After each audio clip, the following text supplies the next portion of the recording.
What is up, Ravens flock? Huge shout out for your support for the 410 Sports Talk. James and Glenn are the best in the business. They're killing it right now. They love talking Raven talk. Make sure you go subscribe to their channel. Let's go Ravens. Big trust. Welcome in, everybody, to another episode of 410 Sports Talk. I'm James Haskell, along with my co-host Glenn Martin, and we are here to talk about the signing, the re-signing, the retention of one of our favorite Ravens, I believe, in Calais Campbell, the big boy up front. Really excited about that. Before we get into it and give all our thoughts on one Calais Campbell and him joining the Ravens, take a second, hit the subscribe button, give us a like. We got a lot of big things coming up. Draft is right around the corner. We're going to be putting out a ton of mocks, ton of positional breakdowns. So make sure you stay tuned, turn on your notifications so you stay up to date with all your Ravens news. But Glenn, give us the deets. The deets.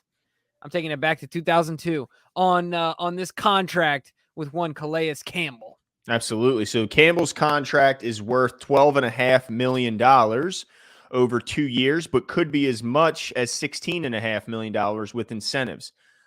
So while this is a deal that is masked as a 2-year deal, Jimbo, would you be surprised to see him, be here for both of those years? Do you think this is more one of those masked 2-year deals that's really a 1-year deal? Yeah, I think that this is where I was thinking about this, and this to me isn't the same as the Alejandro Villanueva deal, where it was like all along a 1-year deal, right? Like, I think this one's a little different, but certainly I would be more surprised than not if he plays out that second year. Yeah. I think that this is it. But the next year is like I felt good last year. Let's keep this bad boy rolling. They're already kind of locked in place. So, yeah, I mean, and one of the nice things to note is that if I'm not mistaken, Glenn, the first year cap hit is 3.56. Yeah, I believe that was the details that I'm seeing. I'm trying to confirm that, but I did see that earlier. Yeah, that's what I got from Jeff. Okay, perfect. He said 3.56 million, right, on the first year. As far as the cap hit number, now that doesn't include his signing bonus and things like that. But what we're really worried about is the cap hit. Yeah, absolutely, because that cap hit is making things a little tighter for the Ravens, and so we're certainly going to do a follow-up video in the very near future talking about ways that the Ravens can create some more cap space, because at this point, I'm not sure if they even have enough to sign their entire rookie class with all the picks they got. Yeah, it's going to be really interesting. They now have put themselves in a position where they have some mandatory moves to make, and I'm guessing that they didn't do this without talking to certain players beforehand to understand what their possibilities are, what hands they can, what levers they can pull in order to free up some additional cap space. But Glenn, now think going forward, thinking about this, you got Calais Campbell up front, you got Derek Wolfe, you got Broderick Washington, you got Michael Pierce.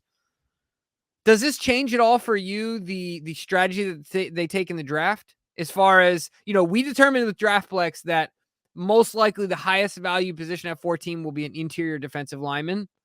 But does this change anything for you as far as what they do in the draft and taking a guy at the defensive line that high?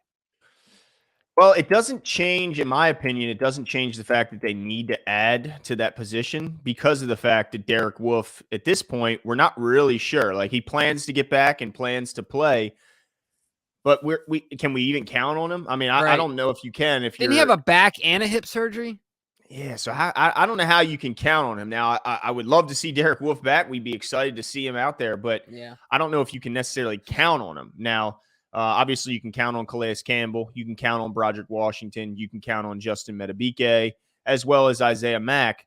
But two of those guys, being Calais Campbell and Derek Wolfe, are getting pretty old. Calais, certainly, I think he's, 35 years old at this point.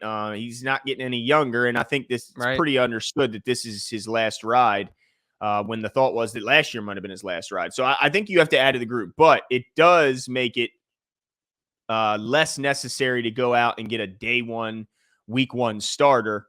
And usually that requires a high round draft investment. Now, they could still look at one of those interior defensive linemen as the best player available when their name is on the clock at 14 and still go with those guys. But I don't think it's not a dire need than it would have been had Calais decided to go elsewhere and Derek Wolfe has given indication maybe that he's not able. Because I know there was like a tweet a few weeks back where there was some doubts whether Derek Wolfe would get back, and he refuted those tweets. But still, we don't know what's going on there. And now with Michael Pierce and Calais Campbell and Metabike and Broderick Washington, you start to feel pretty good about that group, unless there's a rash of injuries, which could, as we know, come at any moment, and they could come in bunches.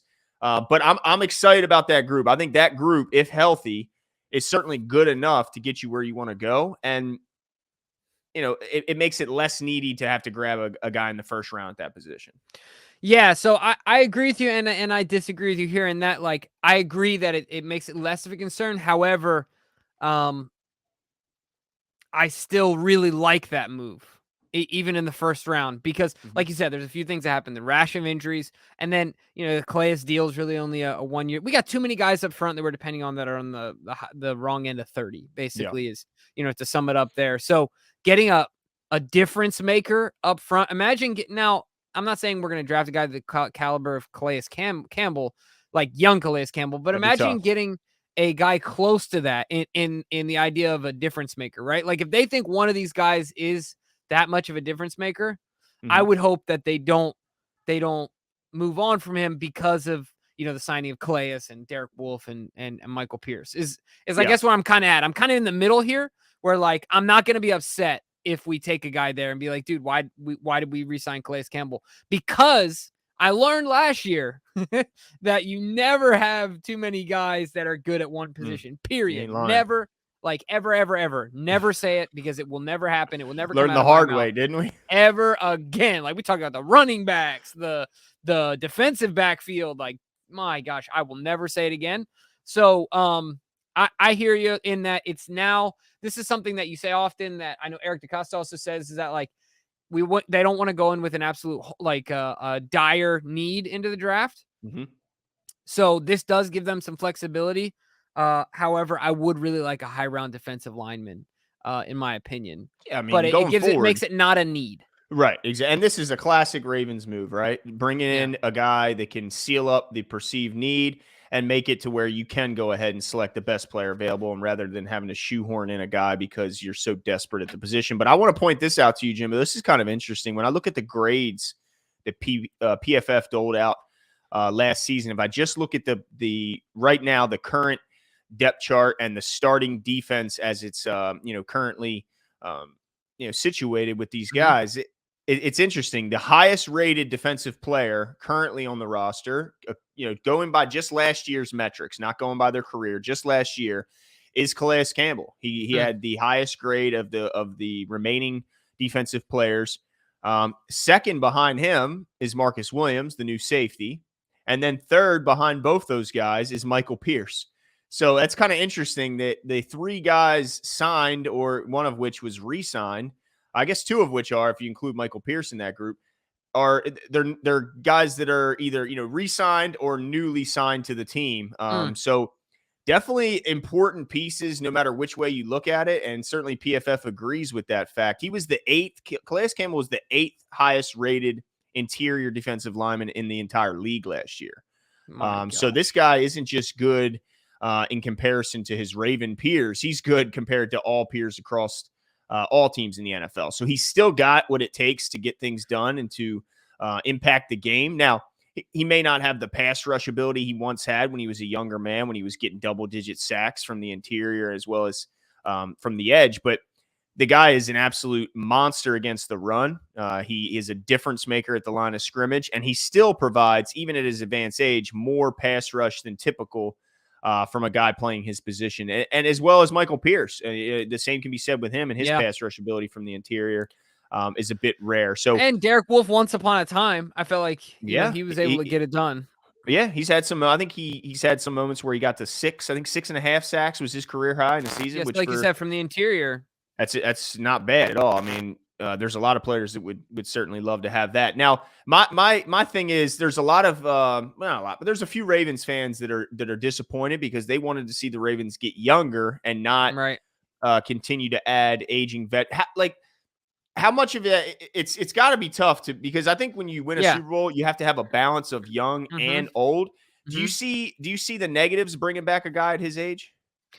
I can understand that point, but my only rebuttal to that would be make that analysis or make that conclusion, come to whatever conclusion you think after the draft. Like, we're not a complete team yet. You know, if they go out and draft 3 defensive linemen that are 21 and 22 and 23, okay, well then the average age of that room goes down significantly. So I would say it's an incomplete.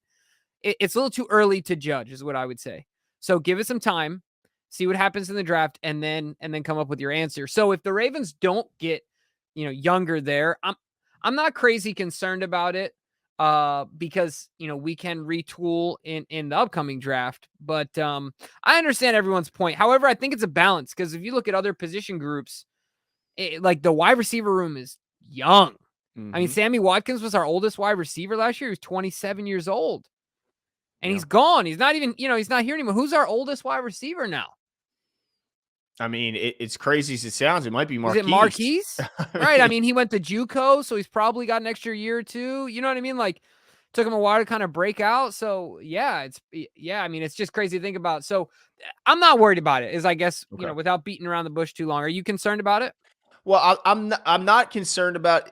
I guess I would be typically concerned about this, is certainly in the later parts of the season when you get into the playoffs, where you really want to be at your best. An older guy, sometimes has issues staying on the field and can deteriorate as the season goes along. But from what I've seen from Calais' time here, if anything, he ratchets it up a notch when he gets in the playoffs. We saw his performance in the Tennessee game where they knocked off the Titans a couple years back.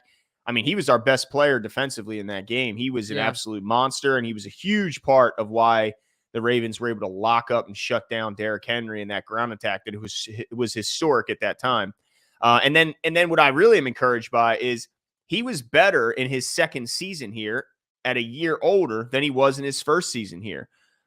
So to me, I'm encouraged by those numbers. He went from, in 2020, had a 74.7 overall grade, and this past season had an 80.8 overall grade. So he went from the 27th ranked interior defensive lineman to the 8th ranked interior defensive lineman. You know how everyone says, fine wine gets better with time?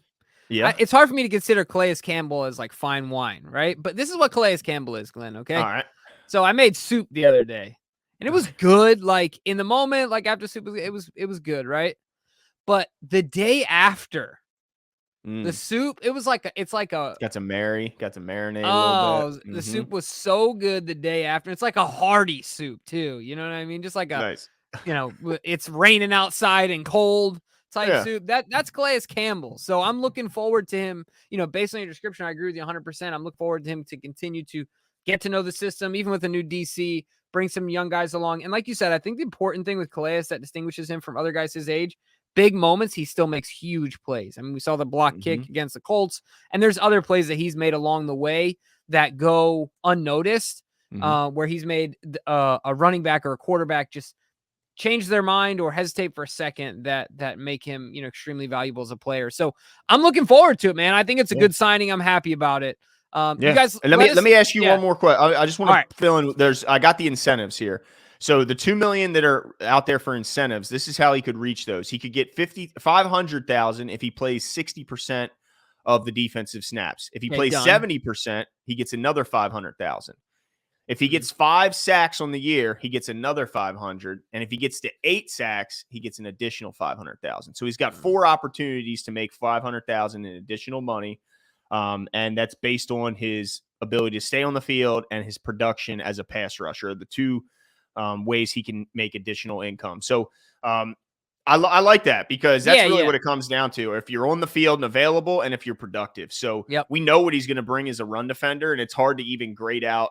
Like, I don't even know how you would build in incentives for run defense. So the only way to do it is really by pass rush stats. So excited for Calais, and really, look, I'll be rooting for him to get to 8, Jimbo. And I'm sure Steve Bisciotti will as well, because he'd gladly dole out that $500K if that means 8 sacks on the year. So 100%. So we're excited that Calais is here. Can't wait to see it. Make sure you guys leave all your comments below. Are you concerned about the age of the group? You excited to see Calais back? Let us know where you're at, what the barometer is on the signing of Calais Campbell. Leave all your comments below, and we'll talk to you soon.